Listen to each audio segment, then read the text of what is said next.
បាទជំរាបសួរពុកម៉ែបងប្អូនឥឡូវតែខ្ញុំមាន Mazda 6 បាទ Mazda 6ឆ្នាំ2019មកគ្រឿងទៀតហើយឆ្នាំ2019ពលបាទបើសិនជាបងប្អូនណាដែល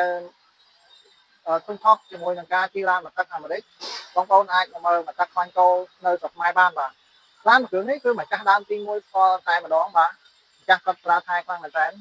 បើសិនជាបងប្អូនមានចំណាប់អារម្មណ៍ចង់មកមើលឡានមួយគ្រឿងនេះគឺបងប្អូនអាចមកមើលបានបាទនៅតាមបណ្ដោយផ្លូវនៅអង្គការមកប្រទេស